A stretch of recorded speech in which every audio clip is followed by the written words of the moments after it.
के पाक स्टडी वाला भी डिपार्टमेंट के टीचर्स को व्यू कर सकते हैं, वो कैसे कर सकते हैं ना, जरा इसको एक्सप्लेन कर दें। यहाँ से नीचे जो बटन लगे जी, मैनेज टीचर में आप जाएंगे। मैनेज टीचर में जाके आपने डिपार्टमेंट चूज करना है। अगर आपने किसी और फॉर एग्जांपल विजिटिंग फैकल्टी है या आपको अपने किसी और डिपार्टमेंट के टीचर्स को आप ऐड करना चाह रहे हैं तो यहाँ से आप कर सकते हैं। फॉर एग्जांपल इकोनॉमिक्स डिपार्टमेंट का हम टीचर ऐड करना चाहते हैं तो यहाँ पे इकोनॉमिक्स डिपार्टमेंट के सारे टीचर्स आपको शो हो जाएंगे। मैंने एक भी चूज कर लिया, यहाँ पे मुझे चूज आ गया। अब मैंने चूज किया था हसाम वहीद, तो मुझे यहाँ पे शो हो रहा है। और सेकंड इसका मतलब ये है, जी जी मैं ना एक मिनट, इसका मैं इसमें ऐड कर दूं ये कि इसका प्रोसेस मैनेज टीचर का ये है कि अगर कोई एक ऐसा सब्जेक्ट जो आप किसी दूसरे डिपार्टमेंट से बोरो कर रहे हैं और आपके पास वो टीचर अवेलेबल नहीं है, लेकिन आपने टाइम टेबल की एंट्री करनी है जो कि इन फ्यूचर आपने टीचर को वहां से गेट करना है, तो आप यहाँ से जाके अपने पास उस टीचर को ऐड कर सकते हैं अपनी लिस्ट के अंदर और उसको टाइम टेबल के अंदर इंसर्ट कर सकते हैं। ठीक है, मैनेज टीचर में बहुत सारे कॉलम्स हैं, अभी तो 2 कॉलम आपको दिखाएं। नया टीचर भी इसके अंदर ऐड हो सकता है और टीचर की लिस्ट जो है वो अपडेट हो जाती है। साथ ही क्लियर का बटन है। हिना, टीचर अवेलेबिलिटी और रूम अवेलेबिलिटी जरा समझाएं जरा इनको। जी, इससे पहले मैं एक और पॉइंट बता दूं। अगर आपने जब टाइम टेबल इंसर्ट कर रहे हैं और उस वक्त आपको टीचर्स नहीं पता कि आपने कौन सा टीचर वो सब्जेक्ट पढ़ाएगा, तो आप नॉट असाइन भी वहाँ पे चूज कर सकते हैं और बाद में जाके ये अपडेट हो जाएगा। लेकिन अगर नॉट असाइन चूज किया है तो ये किसी के लॉगिन में भी नहीं आएगा। ये किसी तो के ये जरूरी है कि जब भी इस पे टीचर असाइन किया जाए तो फौरन टाइम टेबल को चेंज किया जाए ताकि उस टीचर के लॉगिन में उसको वो सेक्शंस अवेलेबल है।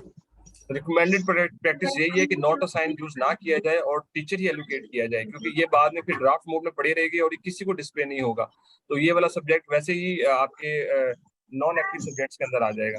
प्रैक्टिस यही है कि आप यहाँ पर टीचर असाइन जरूर करें। अगर टीचर अवेलेबल नहीं है तो मैनेज टीचर से जिधर से आपने बोरो करना है, काइंडली माइक बंद कर लें अपना, जिनका शोर आ रहा है पीछे, वहां से बोरो करें और बोरो करने के बाद आप उस टीचर को ऐड करें। ना आगे चले, जरा टीचर अवेलेबिलिटी समझा दें। उसके बाद आपके पास है टीचर अवेलेबिलिटी। टीचर अवेलेबिलिटी में आपने ये चेक करना है, फॉर एग्जांपल अगर आप टाइम टेबल इंसर्ट कर रहे हैं और आप चाह रहे हैं कि वो टीचर उस टाइम पे अवेलेबल है या नहीं है, सबसे पहले डिपार्टमेंट कंप्यूटर साइंस चूज कर लें। जो भी आपने डिपार्टमेंट का टीचर वो आपने चूज अभी टाइम टेबल इंसर्ट किया तो मैं इन्हीं का ही चेक कर रही हूँ। अब उसके बाद सेमेस्टर आपके पास ऑप्शनल, आप सेमेस्टर देना चाहें ना देना चाहें बिल्कुल बात है। काइंडली वो लोग माइक म्यूट कर दें जिनके पीछे से शोर आ रहा है।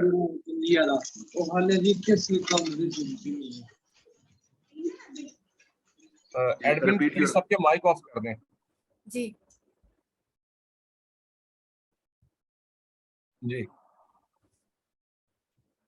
यहाँ पे आपको उस टीचर का सारा टाइम टेबल शो हो रहा है। अगर आप यहाँ पे देखेंगे कि तो सेमेस्टर सारे सेमेस्टर जिस सेमेस्टर को वो पढ़ा रहा है वो सारे सेमेस्टर यहाँ पे आ रहे हैं।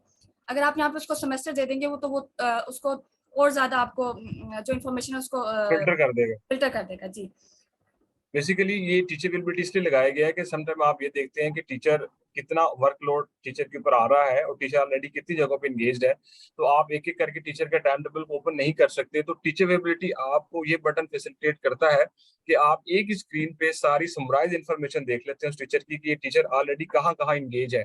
फॉर एग्जाम्पल कंप्यूटर साइंस के डॉक्टर सैयद असद काजमी साहब सेमेस्टर 2 में सेक्शन ए के अंदर इतनी जगहों पर इंगेज है। ठीक है, सेमेस्टर 2 में वो पढ़ा रहे हैं डिफरेंट सब्जेक्ट्स।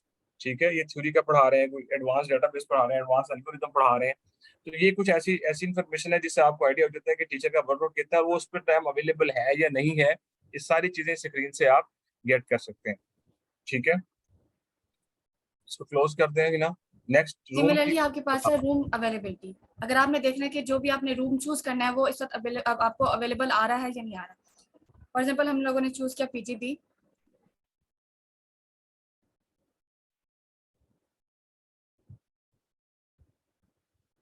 भी चूज, मुझे वो सारा रूम शो हो गया कि वो इस वक्त कहाँ पे वो रूम इंगेज है इस टाइम पे।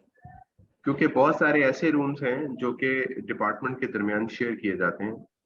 तो समटाइम ऐसा भी होता है कि एक डिपार्टमेंट ने टाइम टेबल बना लिया और दूसरा भी उसी टाइम पे उसी जगह पे क्लास लगाना चाह रहा होता है, तो आपको फिर टाइम टेबल की इंसर्ट रो होने नहीं देता सिस्टम, क्योंकि वो रूम ऑलरेडी एंगेज होता है।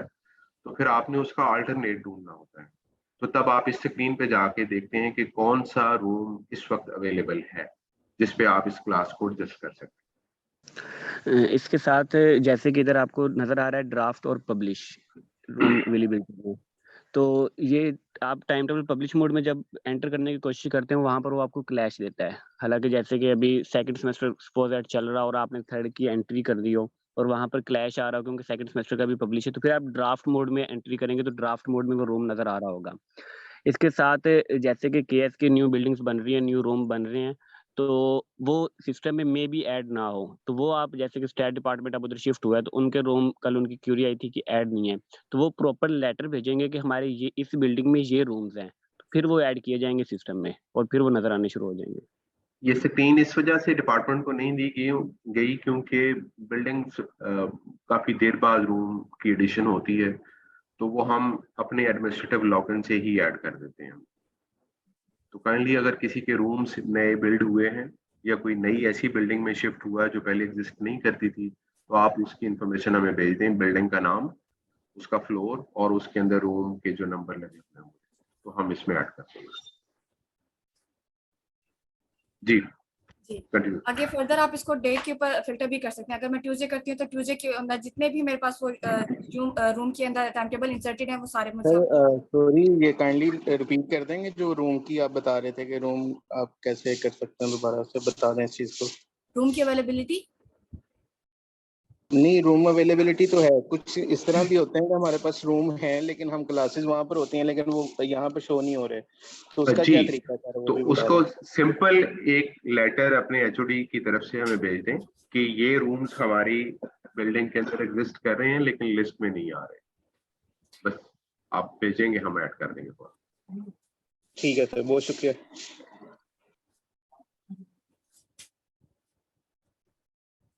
जी कंटिन्यू। अच्छा सर, एक चीज बताइएगा, ये जो सेक्शन है यहाँ पे A1 A2 A3 इस तरह आ रहा है, नीचे E1 शुरू हो जाता है, तो E1 जो है वो इवनिंग के लिए है? यस, इवन इवनिंग के लिए। हाँ जी, नॉमेनक्लेचर नॉर्मली इवन ज्यादा अप्रोप्रिएट है, जिससे थोड़ी सी समझ आ जाती है कि ये शाम का ही सेक्शन। जी ठीक है।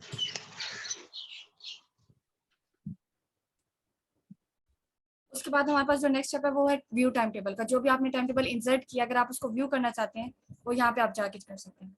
क्लास हमने बैचलर्स ऑन मॉर्निंग के लिए किया था।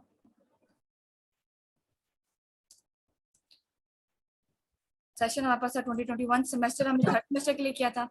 सेशन था CSA1 और सब्जेक्ट हमारा। अब सब्जेक्ट के ऊपर जब आप आते हैं वहाँ पे आपको ये आता है कि आपने कंप्लीट अपना टाइम टेबल व्यू करना है या फिर आपने वो जो सिंगल सब्जेक्ट का टाइम टेबल व्यू करना है। हमने पीछे सिर्फ एक ही सिंगल सब्जेक्ट का टाइम टेबल इंसर्ट किया, तो यहाँ पे हमें एक ऑप्शन आ रहा है। आप जितने भी टाइम टेबल इंसर्ट करेंगे वो सारे आपको यहाँ पे सब्जेक्ट शो होना स्टार्ट हो जाएंगे। अब अगर मैं कंप्लीट के ऊपर करती हूँ, मेरे पास ये सारा टाइम टेबल शो हो गया और डाउनलोड PDF के ऊपर जाके मुझे वो जो PDF है मेरे पास उस टाइम टेबल का वो भी डाउनलोड होकर शो हो जाएगा।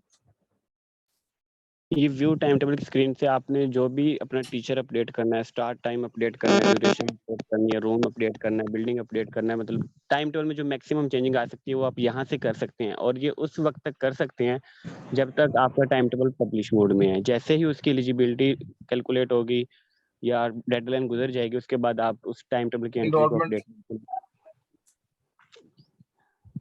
जी सर। बेसिकली इसमें ऐड कर दूं मैं, ये टाइम टेबल जब आप पब्लिश कर देते हैं उसके बाद नेक्स्ट स्टेप आता है वो एनरोलमेंट का होता है हमारे पास। जब अगर एक दफा हम किसी सब्जेक्ट की एनरोलमेंट कर दें तो फिर उसका टाइम टेबल डिलीट नहीं किया जा सकता। ठीक है, तो एनरोलमेंट जब भी आपने करवानी है उससे पहले पहले आपने अपनी सारी चीजें टाइम टेबल की कंफर्म कर लेनी है। अगर वो ड्राफ्ट मोड में है तो उनको पब्लिश कर देना है, अगर उसमें कोई चेंज करना है तो आप पहले से चेंज करेंगे। जब भी आप हमें एनरोलमेंट के लिए कोई चीज भेजेंगे तो आप उसमें कुछ चीजें मेंशन करेंगे, जैसे कि क्लास मॉर्निंग इवनिंग है, स्प्रिंग फॉल सेमेस्टर है या स्प्रिंग सेमेस्टर है, सेशन क्या है, सेमेस्टर क्या है, और आप अपने इससे क्रेडेंशियल सेट करेंगे। और जब हमने उसकी एनरोलमेंट कर देंगे तो उसके बाद आप अपना जो सब्जेक्ट ऑफर और टाइम टेबल स्क्रीन में चेंज नहीं कर सकते, ये ऑटो लॉक हो जाएंगे। तो एक चीज मैं और ऐड करना चाहता हूँ, दिस इज ये जनरल मेरा है एडवाइस कि बहुत सारे डिपार्टमेंट इस टाइम पे ये कर रहे हैं कि सब्जेक्ट ऑफर 2 या 3 कर दिए और वो मैसेज भेज रहे हैं इस ग्रुप में भी और चेयरपर्सन के ग्रुप में भी कि हमारा जो सब्जेक्ट है वो अप्रूव हो गए हैं या टाइम टेबल हमारा अंदर हो गया।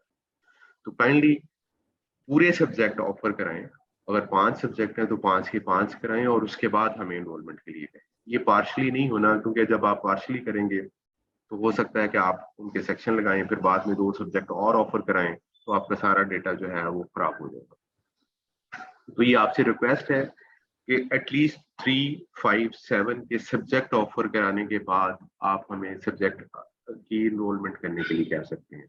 ये नहीं होगा कि आप एक सेमेस्टर के 2 सब्जेक्ट करा लें, फिर सोचें कि 2 दिन बाद में और बाकी सब्जेक्ट भी ऑफर करा लेंगे। जी नेक्स्ट। जी, अब आपके पास टाइम टेबल इंसर्ट हो गया, इसके बाद आपका नेक्स्ट स्टेप है इनरोलमेंट का। एनरोलमेंट। जी, अब इनरोलमेंट। जी जी इनरोलमेंट के लिए अब आपने जैसे ही टाइम टेबल इंसर्ट करेंगे, आपने हमें इन्फॉर्म करना है कि आपने टाइम टेबल इंसर्ट कर लिया और हम उस क्लास के लिए इनरोलमेंट कर देंगे। इनरोलमेंट करने के अब जो इनरोलमेंट करने के बाद जो नेक्स्ट स्टेप आता है वो है सेक्शन एलोकेशन का। थोड़ा सा ना मैं इसमें यहाँ पे ऐड कर दूं कि इनरोलमेंट बेसिकली है क्या चीज। कई लोग इस चीज से फेमिलियर नहीं होते हैं कि इनरोलमेंट करता क्या है। बेसिकली इनरोलमेंट का जो प्रोसीजर है वो डीएटी की तरफ से कॉल किया जाता है, ठीक है, जिसमें आप जो भी सब्जेक्ट ऑफर करवाते हैं और जो भी टाइम टेबल एंटर करते हैं उसके अकॉर्डिंगली सारे बच्चों को उन सेक्शंस के अंदर इनरोल कर देता है, ठीक है, उन सब्जेक्ट्स के उन सेक्शंस के अंदर सारे बच्चों को एनरोल कर देता है। अब डिपार्टमेंट के पास एक स्क्रीन होगी जिसका नाम है सेक्शन एलोकेशन स्क्रीन। जब इनरोलमेंट होगी तो उस स्क्रीन के ऊपर सारे सब्जेक्ट्स में सारे बच्चे आपको डिस्प्ले हो जाएंगे अकॉर्डिंग टू देयर सेक्शंस।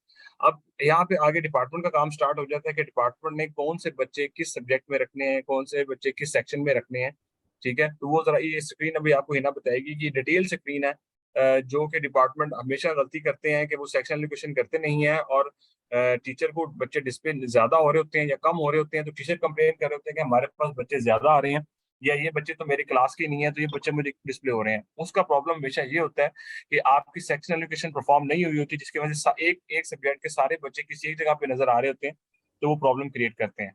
ये ना जरा इनको जरा एक्सप्लिसिटली डिटेल से समझाओ कि किस तरह सेक्शन एलोकेशन करना है, क्योंकि स्क्रीन बड़ी कम्प्रिहेंसिव बनी हुई है तो इस पर थोड़ा सा टाइम लगाने की जरूरत है। क्लास में आप लोगों ने bachelors of computer science choose कर लिया, मेजर भी हो, या सेशन अब हम लोग 2021 का चूज कर रहे हैं, सेमेस्टर है सेकंड।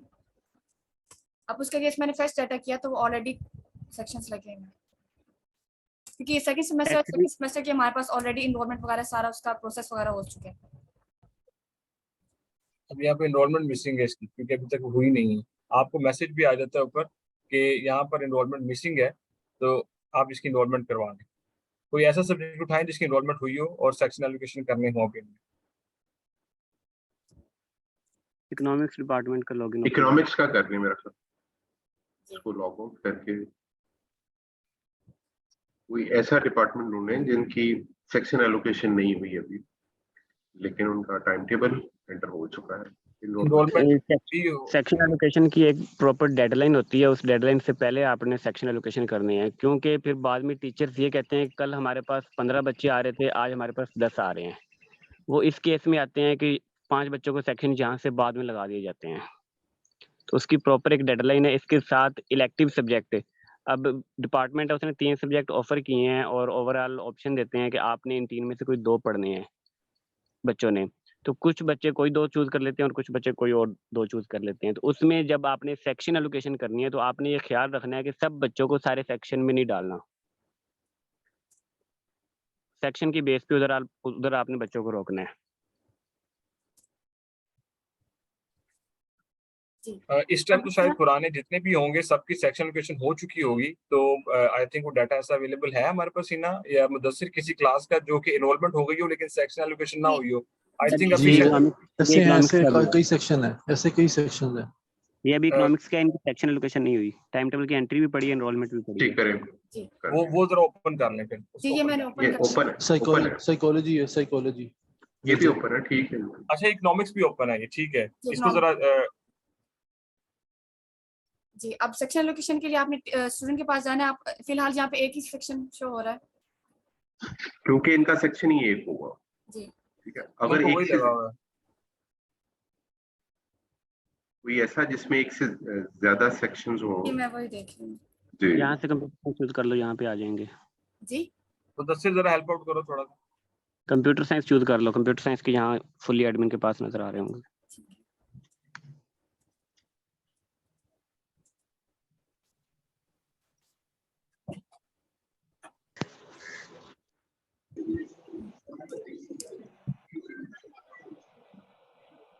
कोई और सब्जेक्ट?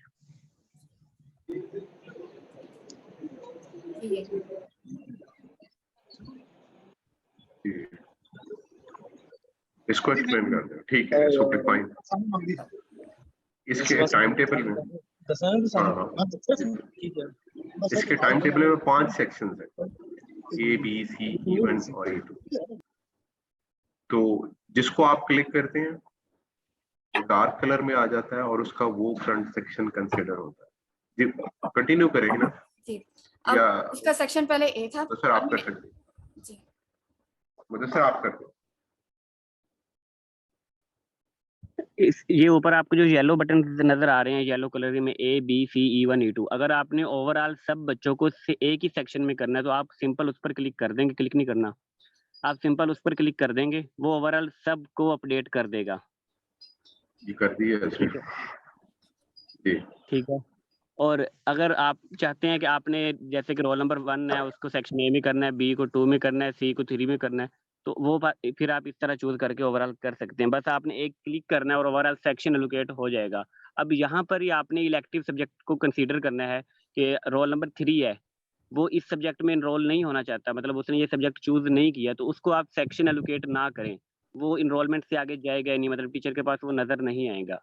जब तक आप स्टूडेंट को सेक्शन जी, जब तक आप स्टूडेंट को सेक्शन नहीं लगाएंगे टीचर के पास बच्चे नहीं जाएंगे। लास्ट टाइम ये इशू मुदस्सिर थोड़ा सा इनको ये बताएं कि ये मैं इसमें ऐड कर देता हूँ, ये जो आपको येलो कलर के सेक्शन नजर आ रहे हैं ना, ये सारे के सारे वो हैं जो ऑलरेडी आपके टाइम टेबल में एंटर हुए हैं। ठीक है, अब ये डायनेमिक स्क्रीन है, यहाँ पर सेक्शन कम भी हो सकते हैं, ज्यादा भी हो सकते हैं। मतलब अगर किसी के 2 सेक्शन है तो सिर्फ 2 डिस्प्ले होंगे, अगर किसी के 5 है तो 5 डिस्प्ले होंगे। अब ये एक touch and play zigzag game की तरह का सेक्शन है जो कि बहुत आसान है स्क्रीन। इसमें एक हमने एक कॉलम ऐड किया है करंट सेक्शन का। ये वो बताएगा कि इस टाइम इस बच्चे का सेक्शन लगा हुआ है। अगर आप सेक्शन चेंज करते हैं तो ये वाला कॉलम अपडेट हो जाता है। ठीक है, आप अगर कोई भी जो आपके सामने राइट साइड में A, B, C, E1, E2 की जो रो नजर आ रही है, ये जस्ट क्लिक है। अगर आप एक क्लिक करते जाएंगे तो ये सेक्शन अपडेट करता जाएगा। ये रन टाइम पे क्यूरी कॉल कर रहा है और रन टाइम पे ही इसको अपडेट कर रहा है। ऊपर देखिए आपको साथ मैसेज भी डिस्प्ले शुरू हो जाता है कि सेक्शन अपडेटेड सक्सेसफुली। ठीक है, तो जो सेक्शन आप लगाना चाहते हैं आप बच्चों को यहाँ से लगा सकते हैं। जिनको आपने नल छोड़ना है आप उनको उस पर दोबारा क्लिक करेंगे सेक्शन के ऊपर तो वो नल कर देगा। अब इसका मतलब है कि जो रोल नंबर 001 BCS 21 राजा जजेब सिद्दीक है, इसको कोई सेक्शन नहीं लगा हुआ। ठीक है, ये अब ये उसी सूरत में होगा जब ये ऑप्शनल सब्जेक्ट है, तो कुछ बच्चे चूज कर रहे होंगे, कुछ नहीं कर रहे होंगे। जो नहीं कर रहे होंगे उनका सेक्शन नल होगा। अगर वही टाइम बताने की कोशिश कर रहा हूं मैं भी। एक ही सब्जेक्ट है, सिंपल आप येलो बटन पे क्लिक करें, सेक्शन एलोकेशन हो जाएगी। सर इसमें एक मेरा क्वेश्चन है जी। मुझे क्वेश्चन ये है कि मतलब ये तो हमारे रेगुलर स्टूडेंट जो सेमेस्टर के शुरू में हम इनरोल करेंगे वो सारे इस लिस्ट में डिस्प्ले होंगे। कुछ रिपीटर्स जो हमारे सेशन के दरमियान में शुरू मतलब इनरोल होते हैं या वो रिपीट का फॉर्म जमा करवाते हैं, उन्होंने ये सब्जेक्ट रिपीट करना है, तो हम उनको इन 5 मतलब मॉर्निंग के 3 सेक्शन है इसमें, तो इन तीनों सेक्शन में से हमने ए में करना है। रिपीटर का ओवरऑल फर्क है। जी सर, इसको मैं एक्सप्लेन करता हूँ। जो प्रोसीजर नॉर्मल यूनिवर्सिटी के अंदर चल रहा है जी कि रिपीटर का बच्चा एग्जामिनेशन में जाता है, एक फॉर्म लेता है, उसको फिल करता है, चेयरपर्सन से साइन कराता है और उसके बाद उसकी जो एक कॉपी है वो रजिस्ट्रार ऑफिस में आती है जी। जब वो फिल करता है तो उसके ऊपर वो अपना जो सेक्शन रिकमेंड करता है कि मुझे ये सेक्शन दे दिया जाए, वो उस फॉर्म के ऊपर फिल होता है। तो यहाँ पे रजिस्ट्रार ऑफिस की एडमिशन ब्रांच के अंदर बदर मुनीर साहब है जी जी, उनके पास वो सारे फॉर्म चले जाते हैं, वो उसकी इनरोलमेंट कर देते हैं। उसका डिपार्टमेंट से कोई लेना देना नहीं होता। ठीक हो, यानी कि वो रिपीटर्स को हम इनरोल नहीं करेंगे ड्यूरिंग सेमेस्टर? नहीं, वो आपने करना ही नहीं है। वो अगर किसी को प्रॉब्लम आती है तो आप कहेंगे आप वहां जाएं, क्योंकि 2 ही मसले हो सकते हैं कि बदर मुनीर के पास फॉर्म पहुंचा ही नहीं है, इसका मतलब है वो डिपार्टमेंट में है। अगर डिपार्टमेंट में भी नहीं है तो इसका मतलब है स्टूडेंट ने सबमिट नहीं किया।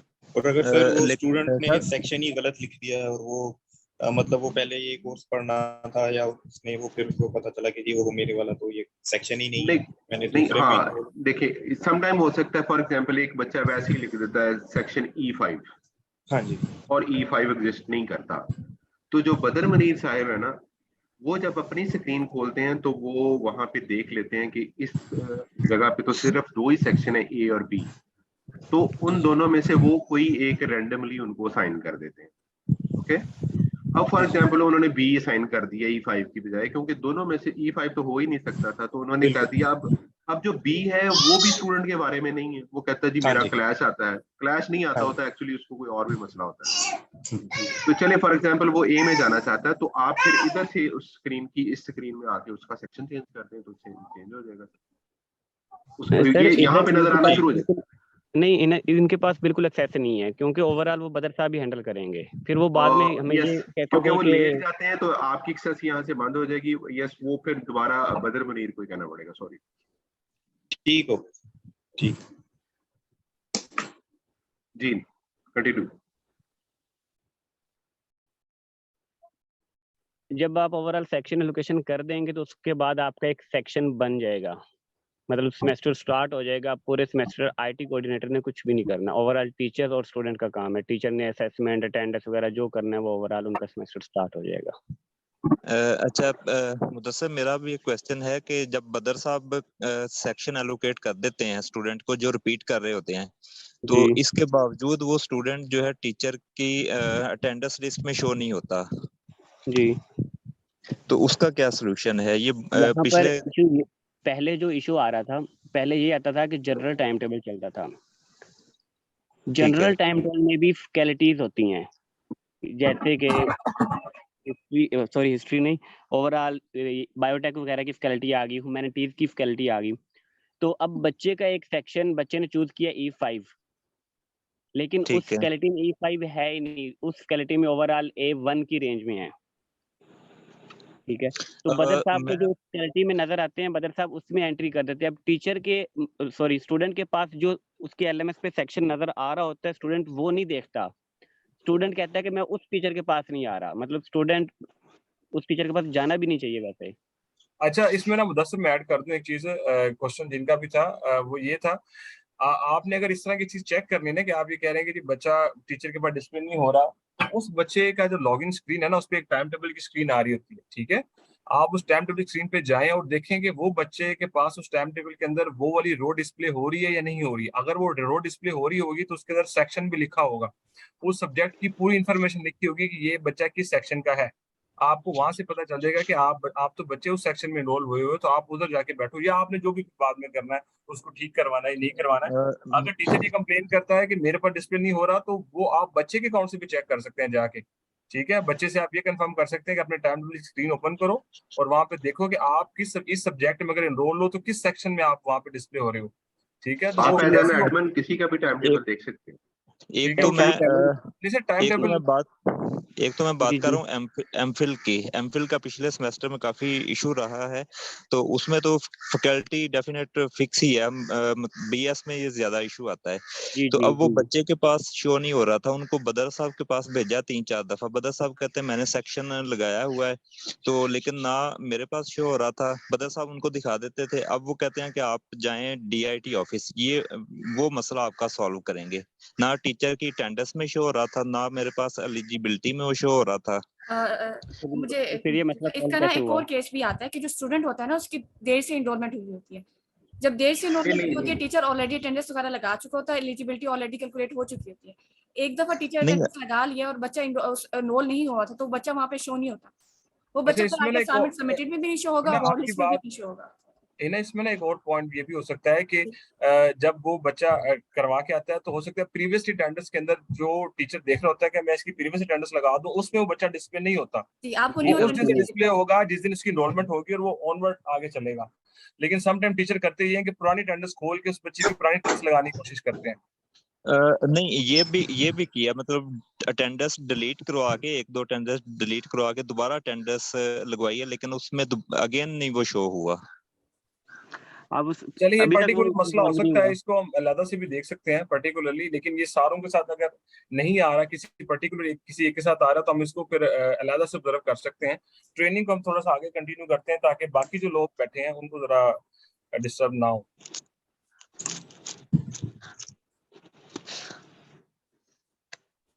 हिना, आगे कंटिन्यू करो प्लीज। जी ठीक है। उसी तरह यहाँ से आप ना क्रिएट एक्सेल फाइल भी कर सकते हैं, जो भी आपके स्टूडेंट्स है जिसका आपने अभी सेक्शन एलोकेशन वगैरह की है। अब सेक्शन एलोकेशन के बाद जो काम आता है वो होता है टीचर्स का। टीचर्स ने उसकी अटेंडेंस लगानी होती है, असाइनमेंट्स वगैरह क्रिएट करनी होती है, और सारा प्रोसीजर जो एक सेमेस्टर के दौरान हो रहा होता है। अब हमारे पास फाइनल से पहले और एक डेडलाइन आती है, और उस डेडलाइन के ऊपर आपने एलिजिबिलिटी कैलकुलेट करनी होती है। एलिजिबिलिटी कैलकुलेट करने का मतलब ये है कि आपने ये चेक करना होता है कि बच्चे की जो अटेंडेंस है वो 80% से ज्यादा है या 80% से कम है। ये बैकएंड पे हम लोग सारे प्रोसीजर्स वगैरह हैंडल कर रहे हैं। अगर तो उस बच्चे की अटेंडेंस परसेंटेज 80% से कम है तो वो इनएलिजिबल स्टूडेंट हो जाता है, टीचर उसके मार्क्स नहीं इंसर्ट कर सकता। अगर उसकी अटेंडेंस 80% से ज्यादा है, वो एलिजिबिलिटी कैलकुलेट हो गई है, अवार्ड लिस्ट में वो सारा स्टूडेंट आपको शो हो देगा। अक्सर हमारे पास ये भी इशू आ रहा होता है कि टीचर्स मार्क्स नहीं अपडेट कर पा रहे स्टूडेंट्स के, तो वो इसीलिए नहीं कर पा रहे होते क्योंकि वो स्टूडेंट इनएलिजिबल होता है। आपने स्टूडेंट्स को जब तक एलिजिबल नहीं होगा आप स्टूडेंट्स के यूनिवर्सिटी रूल्स के मुताबिक आप स्टूडेंट्स के फाइनल के मार्क्स इंसर्ट नहीं कर सकते, और वो बच्चा फाइनल एग्जाम्स भी नहीं दे सकता। अब जो एलिजिबिलिटी कैलकुलेट करनी होती है वो है आईटी कोऑर्डिनेटर्स का काम। इसमें मैं ऐड कर दूं? पहले जो होता था, पहले ओवरऑल जनरल टाइम टेबल में एक सब्जेक्ट जिस डिपार्टमेंट का है वो एलिजिबिलिटी कैलकुलेट करता था। सपोज दैट इंग्लिश है, इंग्लिश 1204 या 1201 जो भी है, तो इंग्लिश पूरी यूनिवर्सिटी के बच्चे इंग्लिश डिपार्टमेंट जाते थे इंग्लिश पढ़ने।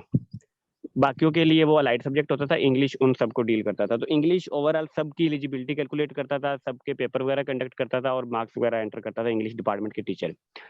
क्योंकि अब जनरल टाइम टेबल नहीं रहा, अब हर किसी ने अपना टाइम टेबल खुद एंटर करना है, खुद अपने स्टूडेंट्स को हैंडल करना है, तो अब हर डिपार्टमेंट ने एलिजिबिलिटी भी खुद कैलकुलेट करनी है सारे सब्जेक्ट्स की, चाहे वो अलाइड है, चाहे उसके मेजर है, कंपल्सरी जो भी है। ठीक हो गया मुदस्सिर। मेरे ख्याल में अगर हम मीटिंग को थोड़ा समराइज कर दें तो आज हम एलिजिबिलिटी के बजाय अगर हम पहले 3 चीजों पे इनसे जरा फर्दर फोकस ले लेंगे, अगर इनमें कोई इशू है जिसमें सब्जेक्ट ऑफर है, टाइम टेबल एंट्री है, एनरोलमेंट और सेक्शन एलोकेशन, अगर आप इन 4 चीजों को समराइज कर लें आज की मीटिंग के अंदर तो हमारे लिए ज्यादा शायद यूजफुल हो जाएगा। अगर कोई क्वेश्चन है इनके रिगार्डिंग आईडी कोऑर्डिनेटर्स का, क्योंकि 4 से 5 काम ही बेसिकली आईडी कोऑर्डिनेटर्स के हैं जो कि उन्होंने एलएमएस कंडक्ट किए होते हैं। जी सर, एक क्वेश्चन है। जी मतलब इंग्लिश डिपार्टमेंट है, उसमें अलग कोर्सेज हैं, वो इस्लामियात और पॉलिटिकल साइंस वगैरह के भी पढ़ाने हैं, तो उन डिपार्टमेंट्स ने वो कोर्सेज ऑफर नहीं करवाए हुए या वो न्यू कोर्सेज हैं, तो वो हम मतलब इंग्लिश डिपार्टमेंट की रिस्पॉन्सिबिलिटी है कि वो एग्जामिनेशन से कहे कि जी पॉलिटिकल साइंस का ये कोर्स ऑफर करवा दें, या पॉलिटिकल साइंस ने लेटर एग्जामिनेशन में लिखना? सर यहाँ पे कोर्स आप ऑफर करवाने की बात कर रहे हैं कि एक नया कोर्स उन्होंने ओवरऑल कोर्स ऑफर करवाने की? क्योंकि अभी इस्लामियत में वो कुरानिक लर्निंग एक नया कोर्स आया, शायद वो यूनिवर्सिटी में भी फर्स्ट टाइम पढ़ाया जा रहा है, और वो उसकी कोर्स ऑफर की लिस्ट में नहीं आ रहा था। अस्मार, इसमें ना 2 चीजें हैं बेसिकली, मैं आपका क्वेश्चन समझ गया हूँ। इसमें 2 चीजें हैं, एक तो है नया कोर्स ऐड होना जो बोर्ड ऑफ स्टडीज के प्रोसेस से गुजर के आता है, ठीक है? हाँ जी, बिल्कुल। अगर तो वो डिपार्टमेंट ने बोर्ड ऑफ स्टडीज का प्रोसेस नहीं किया तो वो फिर आप नहीं पढ़ा सकते, ठीक है? कि अगर उस डिपार्टमेंट ने वो उस चीज को परस्यूड ही नहीं किया हुआ, ठीक है, क्योंकि वो डिपार्टमेंट की तरफ वो डिपार्टमेंट सब्जेक्ट को ऑन करता है। हाँ, अगर वो सब्जेक्ट अवेलेबल है और आप ये कह रहे हैं कि वो सब्जेक्ट उस डिपार्टमेंट ने ऑफर नहीं करवाया, तो वो इस केस में आप वो ऑफर करवाएगा भी नहीं, वो आपकी रिस्पॉन्सिबिलिटी है, आपने ऑफर करवाना है, वो आपने एग्जामिनेशन से कहना है, बल्कि एग्जामिनेशन को भी नहीं कहना, अब आपने खुद से ऑफर करना है, वो स्क्रीन पे अवेलेबल होगा आपके पास। नहीं सर, ऑफर करवाने वाली लिस्ट में वो सब्जेक्ट वाली लिस्ट में ही नहीं आ रहा जी। वो इस वजह से वो आपने एग्जामिनेशन से कांटेक्ट करना है, चाहे सर वो सब्जेक्ट पॉलिटिकल साइंस का है या हिस्ट्री का है या इस्लामिक। मैं आपको उसका प्रोसीजर बता देता हूँ कि जब भी कोई एक नया सब्जेक्ट बनता है, कैसे बनता है कि डिपार्टमेंट सोचता है कि एक नया सब्जेक्ट होना चाहिए, वो उसका कॉन्टेक्ट लिखता है कि कौन सी बुक पढ़ाई जाएगी और कौन सी ऑफलाइन होगी, उसको अपनी बोर्ड ऑफ जो डिपार्टमेंटल है स्टडी उससे अप्रूव कराता है, उसके बाद बोर्ड ऑफ क्वालिटी में रखता है, फिर उसके बाद बोर्ड ऑफ स्टडी में जाता है, जो कि रजिस्ट्रार का एकेडमिक विंग उसको बोर्ड ऑफ स्टडी में रखता है। जब वो अप्रूव हो जाता है, अप्रूव होने के बाद उस डिपार्टमेंट का ये काम होता है कि ये उसको एग्जामिनेशन भेजे, एग्जामिनेशन उसको कोर्स कोड लगाता है, ठीक होगा। कोर्स कोड लगाने के बाद अब ये एग्जामिनेशन की जिम्मेदारी है कि वो उसको उस पूल में डाल दे जहां पे सारे सब्जेक्ट पढ़े। अगर वो आपको नजर नहीं आ रहा तो इसका मतलब है वो उस पूल में नहीं है, तो उसके लिए एग्जामिनेशन से ही कांटेक्ट करना है। ठीक होगा। अस्सलाम वालेकुम। मेरा एक क्वेश्चन है। जी अच्छा सर, मेरा ये क्वेश्चन ये है कि मैं 5th सेमेस्टर जो मॉर्निंग साइकोलॉजी का है उसका टाइम टेबल एंटर कर चुका हूँ, बट वो आसिफ साहब से इनरोलमेंट के हवाले से बात की थी, वो कह रहे हैं आपका टाइम टेबल जो है ना वो इंश्योर्ड नहीं है। फिर मैंने दोबारा कहा कि चले मैं दोबारा एंटर करता हूँ, फिर वहाँ मैं दोबारा गया हूँ, वहाँ पे एंट्री नहीं हो रही। फिर मैंने टीचर अवेलेबिलिटी में चेक किया तो उनके ना वहाँ पे शो हो रहे हैं, लेकिन वहाँ पे ना मुझे शो हो रहे हैं ना आसिफ साहब को हो रहे हैं। ये एक इशू था, ये मुझे बता दें आप। एक मिनट, क्या दोनों की तरफ शो नहीं हो रहे आपके यहाँ पास? से चेक कर दो ओवरऑल। ये हम बैकएंड से चेक कर सकते हैं। पर्टिकुलरली ये आपके साथ ही मसला आ रहा है, किसी और के साथ भी मसला आ रहा है? सर मुझे आया है, किसी का मुझे नहीं आइडिया। मैं सबसे मुखातिब हूँ, तो अगर किसी और को भी मसला आया तो फिर हम इस चीज को प्रॉपर्ली आइडेंटिफाई कर लेते हैं कि अगर किसी एक के साथ आ रहा है तो वो इंडिविजुअली देखा जा सकता है। फिर तो क्या इनका लॉगिन किया जा सकता है अभी? सर यहाँ सुपर एडमिन से इनका देख लेते हैं टाइम टेबल वगैरह एंटर हुआ है। जी हिना बेटा देखिए जरा साइकोलॉजी।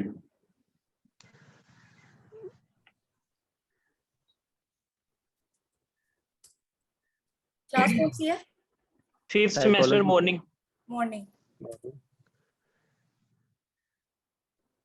20 20 है सेशन? यस जी सेमेस्टर 5th।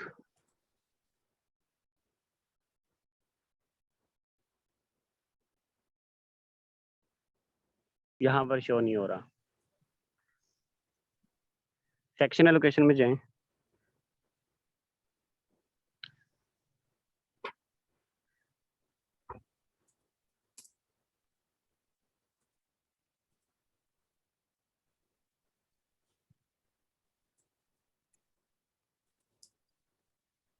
आपका टाइम टेबल इस वक्त एंटर नहीं है सिस्टम में।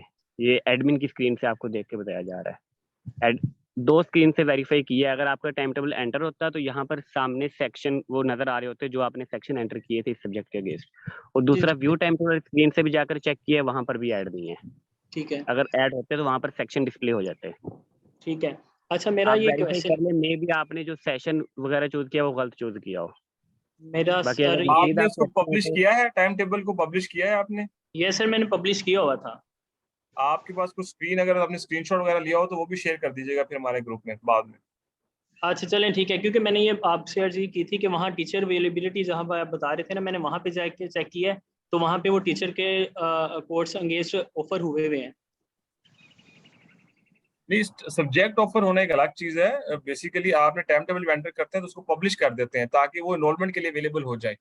ठीक है, अगर वो चीज नहीं हमारे पास आती तो उसका मतलब है कि अभी पीछे से भी प्रॉब्लम है। डॉक्टर मुशफ़ा भट्ट चेक कीजिएगा यहाँ पे, डॉक्टर मुशफ़ा भट्ट जी। ये जी सेमेस्टर बताइएगा। गेट इन्फॉर्मेशन कीजिएगा, 5th सेमेस्टर है।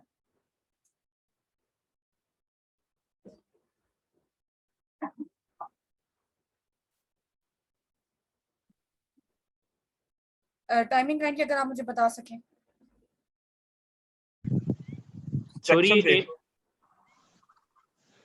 सेक्शन सर सेक्शन भी लगे हुए हैं और इसके बाद ये 8 to 8 से 9:30 की है मंडे वाले दिन।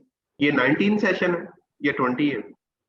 सर 19 है तो वो 7th सेमेस्टर होगा फिर। 7 नहीं होगा, 19 का 7th सेमेस्टर होगा। तो वही मैं कह रहा हूँ आपने गलती की होगी। सेशन गलत है, आपने सेशन भी गलत एंटर किया हुआ है। 20 का 5th चल रहा है, 19 का 7th चल रहा है। जी देखिए यहाँ पे सेक्शन शो हो गया 2019 के लिए सेमेस्टर 20 कीजिएगा, 20 का कीजिएगा, 20 का 20 में वो नहीं पड़ा। आपने वही गलती की है ना, आपने सेशन गलत चूज कर लिया और उसके अगेंस्ट सेमेस्टर कुछ और है। 7 होना चाहिए 19 का और 20 का 3 होना चाहिए। सर 20 का 5th होना चाहिए। सॉरी हाँ 5th होना जी चाहिए। 5th जी। तो वो ठीक है, वो आप उसको डिलीट करके दोबारा एंटर कर देंगे तो वो ठीक नजर आना शुरू हो जाएगा। आगे मूव करें।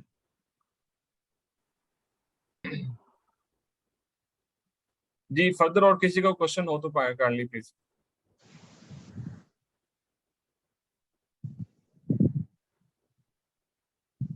सर ये जैसे हम जब सब्जेक्ट ऑफर करवा रहे होते हैं तो वो जहाँ पे आपने शुरू में बताया था सेट नंबर आते हैं, तो अगर हमने मतलब इंग्लिश लिटरेचर, हिस्ट्री और पॉलिटिकल साइंस का एक सेट है लेकिन उसमें जो उन्होंने सब्जेक्ट नहीं पढ़ना वो ऑफर करवा दी है, तो वो डिलीट की ऑप्शन वो ही है, वो जो साइट पे आपके उधर से मैंने ट्रैक करने की कोशिश की थी, लेकिन मुझसे डिलीट नहीं हो रहा था। तो अगर इनरोलमेंट होगी है तो आप डिलीट नहीं कर सकते। नहीं अगर आप एनरोलमेंट नहीं हुई अभी तो मैं सिर्फ टाइम टेबल इंसर्ट करने की वो कर रहा हूँ उसी प्रोसीजर में। इनरोलमेंट नहीं हुई डिलीट नहीं हो सकता, वो देख हाँ। लेंगे। लेकिन अगर फिर भी आप उसको सेक्शन एलोकेशन पे आप आकर रोक सकते हैं, आप उस सब्जेक्ट के अगेंस्ट सेक्शन एलोकेशन ना करें। ठीक है, ठीक होगा। आप उस आगे। सेक्शन की एलोकेशन ही ना करें तो वो वहीं पे जी, रुक जी। जाएगा, वो ना अटेंडेंस में अच्छा। जाएगा, ना आगे असेसमेंट में जाएगा, ना ही उसका रिजल्ट कंपाइल होगा। ठीक है, आप उस चीज को ठीक वहां पे होगा। भी रोक सकते इस हैं। पे कुछ 2 से 3 ऑप्शन होते हैं डिपार्टमेंट जिसमें इस आप तरह इसको से भी चेक कर गलती सकते कर लेते हैं कि जब स्टूडेंट ने 3 में से कोई से 2 सब्जेक्ट चूज करने होते हैं, तो कुछ ऐसे स्टूडेंट रह जाते हैं जो दोनों में किसी जगह नहीं लाई करते होते या एक में लाई करते होते हैं। तो ऐसे स्टूडेंट कभी भी फिर आगे फॉरवर्ड नहीं होते अटेंडेंस के अंदर। तो काइंडली अगर 2 सब्जेक्ट हैं तो मेक श्योर कि वो हर एक के 2-2 ही होने चाहिए। ये नहीं होगा किसी का सिर्फ एक ही लगा होगा। आपने सेक्शन एलोकेशन बहुत सोच समझ के करनी है, क्योंकि इससे ओवरऑल आगे टीचर मतलब या तो तंग होगा या ओवरऑल ठीक चलेगा। डिपार्टमेंट भी तंग हो सकता है इससे, क्योंकि सेक्शन लोकेशन में जब बच्चे डिस्प्ले नहीं होंगे तो वो बच्चे कहीं भी डिस्प्ले नहीं हो रहे होंगे फिर, जी तो वो रिजल्ट भी कंपाइल नहीं होगा हमका। अगर बच्चा सेक्शन में नहीं नजर आ रहा तो डेफिनेटली ये बात है कि उसको सेक्शन अलॉट नहीं है। जी। और पहले ये होता था कि इंग्लिश का इशू है तो और ये बायोटेक जो वालों को एमएस की बात कर रहे थे तो हो सकता है उनका भी यही मसला ना हो गई, उनको सेक्शन एलोकेट ना हो। सर वो वेरीफाई करके जी बता देंगे उनको।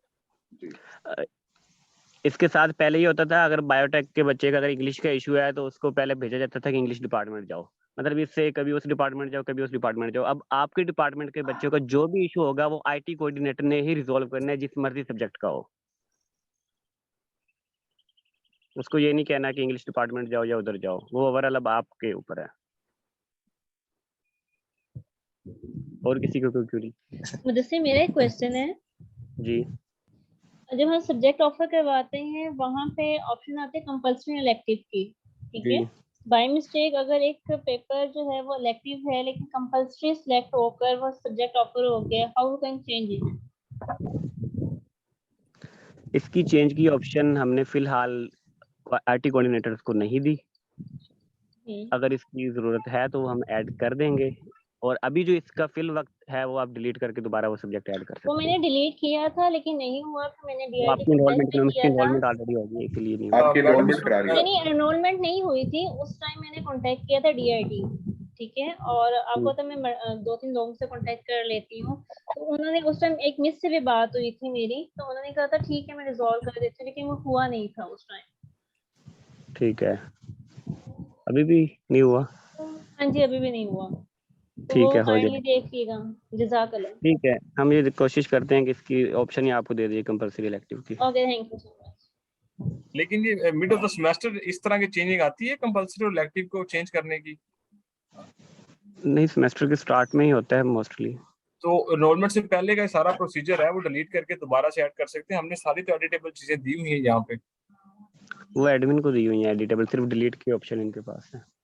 वो एडिट की दे दे एक सर्टेन ड्यू डेट तक। लेकिन सर अगर डिलीट करके ये दोबारा से ऐड करते हैं तो उसमें भी कोई ज्यादा प्रोसेस लंबा नहीं है, अगर हम उसको हर चीज को एडिट में डाल देंगे तो उसमें दोबारा एनरोलमेंट करानी पड़ेगी, टाइम टेबल इंसर्ट करना पड़ेगा। एनरोलमेंट नहीं, और डिलीट नहीं करने देगा अगर उसकी एनरोलमेंट हाँ एनरोलमेंट हुई है तो एडिट कर लें एक सर्टेन ड्यू डेट तक, उसके बाद फिर हम उसको स्टॉप कर देंगे। फॉर एग्जांपल क्लासेस शुरू होने के 1 वीक बाद तक आप उसको कर सकते हैं। सर एक और क्वेश्चन था मेरा जी। मैं जब टाइम टेबल एंटर करती हूँ तो पीजीपी में कुछ रूम्स हैं जो शो नहीं होते, ठीक है। एक तो मैं रिफ्रेश कर लेती हूँ स्क्रीन को या कोई और डिपार्टमेंट सेलेक्ट करके अगेन आती हूँ बिल्डिंग पे, ताकि कहीं पे भी कोई प्रॉब्लम हो रिजॉल्व हो जाए, लेकिन फिर भी रूम शो नहीं होते, उसका क्या सॉल्यूशन है? अगर तो बिल्डिंग जी बता दें मैम, पीजीपी वो बिल्डिंग है जो जिसमें कोई नया कमरा अभी तक ऐड नहीं हुआ, जब से 2018 के बाद जब से मैंने यूनिवर्सिटी ज्वाइन की है।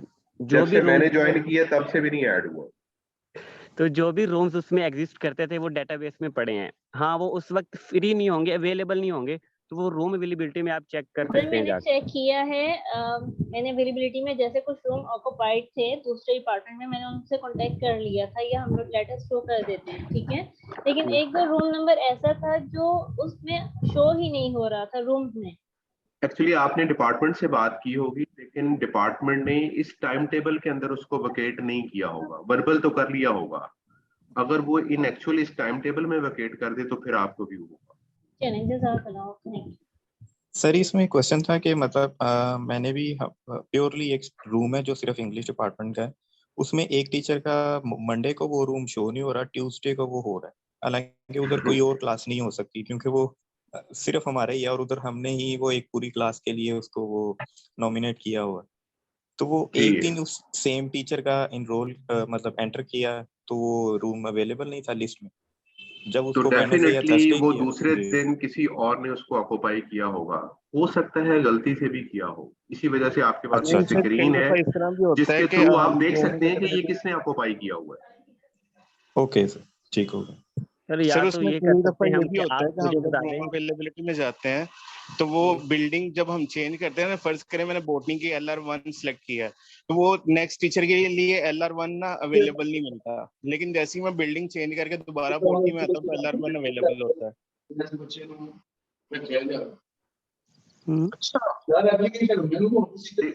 ये वॉइस पीछे से आ रही है, काइंडली इसको बंद। एडमिन ये बंद कर दो। क्वेश्चन रिपीट कर दें जो लास्ट में। सर मैं क्वेश्चन नहीं कर रहा था, मैं दरअसल अस्मार भाई जो कह रहे थे ना कि भी उनका रूम नहीं शो हो रहा, उसका हल बताया था। वो जी जी सोल्यूशन ये होता है कि वो बिल्डिंग हम चेंज करें, जैसे फर्ज करें इंग्लिश डिपार्टमेंट है, हम इंग्लिश डिपार्टमेंट को चेंज करके कैश या कोई और डिपार्टमेंट सेलेक्ट करें और दोबारा जब इंग्लिश की बिल्डिंग सेलेक्ट करेंगे तो वो रूम अवेलेबल हो जाता है। ओके, वो स्क्रीन रिफ्रेश हो जाती है। ठीक हो गया सर, थैंक यू। और ये जो मतलब क्यूरीज आ रही हैं कि रूम अवेलेबल नहीं है, या तो इसका एक ऑप्शन ये है कि आप हमें बता दें कि हमारे डिपार्टमेंट की ये रूम है, ये हमारे डिपार्टमेंट के अलावा किसी और को ना दिया जाए, उस बेस पे हम रिस्ट्रिक्ट कर सकते हैं। लेकिन अब यहाँ पर उसमें यही हो मसला रहा हो है, जाएगा मुदस्सिर, उसमें मसला हो जाएगा, बहुत सारे रूम शेयर्ड हैं अमंग द वो डिपार्टमेंट। वही ना, यहाँ पर सारे शेयर हैं तो इसलिए हम रिस्ट्रिक्ट नहीं कर सकते। बेसिकली रिस्ट्रिक्शन जो है ना वो रूम्स के ऊपर तो नहीं लगाई जा सकती, क्योंकि ये सारे शेयर रूम चल रहे होते हैं, तो हम किसी एक को रिस्ट्रिक्ट नहीं कर सकते। हाँ, जो क्यूरी छोटी मोटी इनकी आ रही है सम टाइम, जैसे भी इन्होंने बात किया है, वो सम टाइम स्क्रीन रिफ्रेश का मसला भी होता है, ठीक है, क्योंकि सम टाइम जब आप किसी एक जगह पे एकदम अटेम्प्ट एंट्री कर रहे होते हैं और आपने रूम एलोकेट कर दिया होता है, लेकिन आपको लगता है कि एलोकेट नहीं हुआ या किसी और ने उसको वेकेट कर दिया हुआ है, तो आप स्क्रीन को रिफ्रेश करके दोबारा से चेक करें तो आपको रूम अवेलेबल हो जाता है, अगर वो वेकेट हुआ हो टाइम टेबल के अंदर या LMS के अंदर। सर ठीक है, इसमें अगर ये भी उसके होता है, बाद में भी ना हो तो फिर हम इसको देख लेते हैं क्या करना। इसमें ये भी होता है कि एट अ टाइम 2 से 3 बंदे एंट्री कर रहा हो तो उसमें भी हो जाता है। वो वही लेकिन ना, जिसने भी वो कब्जा ऑक्युपाई किया कर हम रहे बता होते हैं। सकते हैं कि किसके पास। ये कमरा इनको वापस। ठीक है सर, अब जी नेक्स्ट। अगर फर्दर कोई क्वेश्चन नहीं है तो फिर सेशन को एंड करते हैं आज के, और